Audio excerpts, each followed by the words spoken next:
Senyawa yang terbentuk ketika adanya reaksi dengan oksigen disebut dengan oksida. Maka nama reaksi tersebut adalah oksidasi. Salah satu contoh dari reaksi ini adalah karat pada besi. Reaksinya adalah besi berikatan dengan oksigen membentuk besi oksida. Pada reaksi ini, besi mengalami oksidasi dengan cara mengikat oksigen menjadi oksida. Kebalikan dari reaksi oksidasi adalah reduksi, di mana pada reaksi reduksi terjadi pelepasan oksigen. Contoh reaksinya, besi oksida dapat direduksi dengan direaksikan dengan gas hidrogen menghasilkan besi dan air. Coba kita lihat reaksi-reaksi berikut ini termasuk reaksi apa? Karbon ditambah oksigen menjadi karbon dioksida. Sulfur dioksida dengan oksigen menghasilkan sulfur trioksida. Karbon monoksida dengan gas hidrogen menghasilkan karbon dan air. Jawabannya itu oksidasi, oksidasi, dan reduksi. Konsep redoks yang melibatkan elektron berkembang setelah diketahui adanya elektron dalam reaksi pembentukan senyawa. Dalam konsep redoks, peristiwa pelepasan elektron dinamakan oksidasi. Peristiwa penerimaan elektron dinamakan reduksi. Contohnya pada pembentukan garam natrium klorida.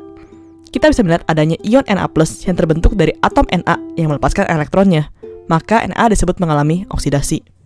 Di sisi lain, Cl- terbentuk dari atom Cl yang menerima satu elektron, maka Cl disebut mengalami reduksi. Bagaimana dengan peristiwa pengkaratan besi yang sebelumnya? Peristiwa ini bisa dijelaskan sebagai berikut. Besi menjadi besi 3+ ditambah 3 elektron, maka disebut dengan oksidasi. Dan oksigen menangkap 4 elektron membentuk 2O2-, disebut dengan reduksi. Untuk mendapatkan reaksi penuhnya, kita harus menyetarakan jumlah elektron, sehingga reaksinya ini menjadi seperti ini. Maka elektron ini bisa kita hilangkan, karena sudah sama di ruas kiri dan kanan, memberikan persamaan reaksi yang seluruhnya.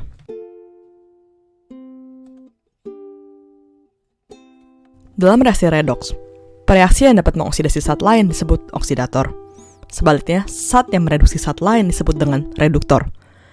Jika kita lihat contoh natrium klorida yang tadi, maka natrium adalah reduktor karena bisa mereduksi klorin.